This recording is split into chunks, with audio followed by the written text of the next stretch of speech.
नमस्कार, update news 24/7 में जमशेदपुर की खबरों के साथ आप सभी का स्वागत है। जमशेदपुर में लोकसभा चुनाव को लेकर प्रशासन की ओर से तैयारियां जोर शोरों पर है।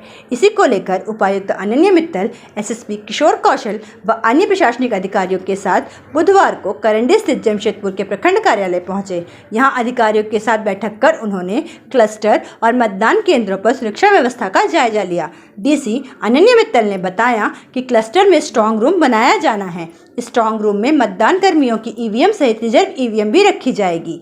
मतदान केंद्रों पर दिव्यांग और 85 वर्ष से अधिक उम्र के मतदाताओं के लिए क्या सुविधाएं प्रदान कराई जाएंगी, इसे लेकर भी मंथन किया गया। एसएसपी किशोर कौशल ने बताया कि बंगाल की सीमा पर 7 और उड़ीसा की सीमा पर 5 चेकनाके बनाए गए हैं। इस तरह राज्य की सीमा पर कुल 12 चेकनाके बनाए गए हैं। जिले की सीमा पर 6 चेकनाके बनाए गए हैं। यहाँ तैनात पुलिस अधिकारी यह सुनिश्चित कर रहे हैं कि अवैध शराब, बड़ी रकम और मादक पदार्थ जिले में प्रवेश नहीं करें। आइए जानते हैं एसएसपी किशोर कौशल से और उपायुक्त अनन्या मित्तल से इस संदर्भ में और अधिक विस्तार से।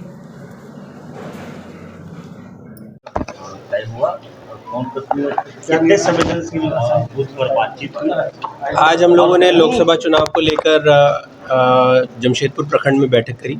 यहाँ पर बन रहे सभी क्लस्टर्स में जमशेदपुर प्रखंड में पोटका और जुगसलाई के कई हमारे बूथ आते हैं।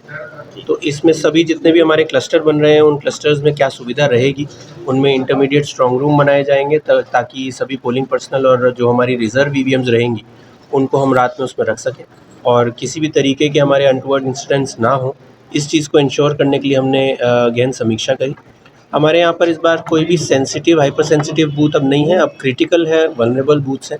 उन सभी का हम लोगों ने एनालिसिस किया और उसी हिसाब से पुलिस फोर्स का किस तरीके से आकलन किया जाएगा वो एसएसपी साहब ने गहन उसकी समीक्षा करी। साथ ही साथ सभी एएमएफ क्या क्या उपलब्ध करवानी है सभी पोलिंग बूथ पर और क्लस्टर पे भी, और कितने लोग किस क्लस्टर पर रुकेंगे उसका एनालिसिस कम्प्लीटली किया गया।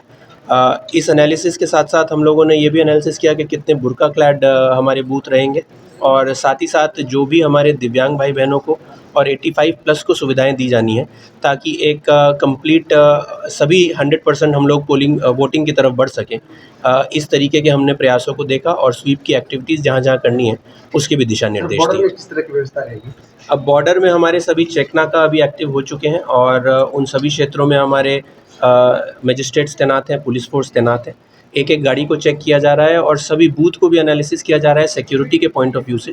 कहीं पे भी अगर हमें आशंका है तो उसको हम लोग और भी बेहतर तरीके से मैन करेंगे। किए जा रहे हैं और इस बार कोई सेंसिटिविटी, हाइपर सेंसिटिव या सेंसिटिव के तरीके से नहीं है, बल्कि क्रिटिकल और नॉन क्रिटिकल बूथों में श्रेणीकरण किया गया है और इसके अलावा वल्नरेबल बूथ्स को भी श्रेणीकृत किया गया है और उसके हिसाब से जो रिक्वायरमेंट है, जो अर्धसैनिक बलों की आवश्यकता होगी या जिला बल लगाए जाएंगे, उसकी एक पूरी एक तरीके से स्ट्रेटजी बनाई गई है, उसका पूरा एक विश्लेषण किया गया है और उसके अनुरूप फोर्स डिप्लॉयमेंट प्लान तैयार किया जा रहा है।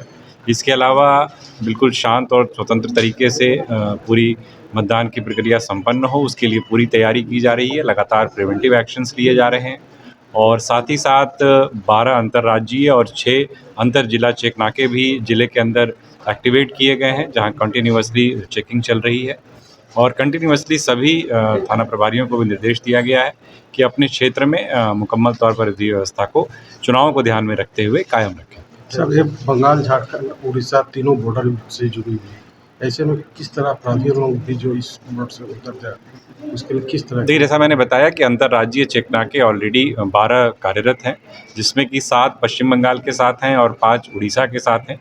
इसके अलावा जो पड़ोस के ज़िले के जो पुलिस अधीक्षक हैं और उनसे वरीय स्तर के भी जो पदाधिकारी हैं, उनके साथ भी अंतर्राज्यीय समन्वय के लिए बैठकें पहले भी हो चुकी हैं और लगातार संपर्क में हैं लोग कि किसी भी प्रकार से जिस प्रकार के आप अपराधियों के मूवमेंट की बात कर रहे हैं या कैश या लीकर या अन्य चीज़ों के अगर फ्लो की बात कर रहे हैं तो उनको पूरी तरीके से हम लोग कटेल करें, पूरी तरीके से उस पर चेक रखें। इसके लिए सभी लोग सामूहिक रूप से कार्य कर रहे हैं। जमशेदपुर की खबरों के साथ बने रहने के लिए हमारे चैनल अपडेट न्यूज़ 24/7 को सब्सक्राइब और लाइक करना ना भूलें। धन्यवाद।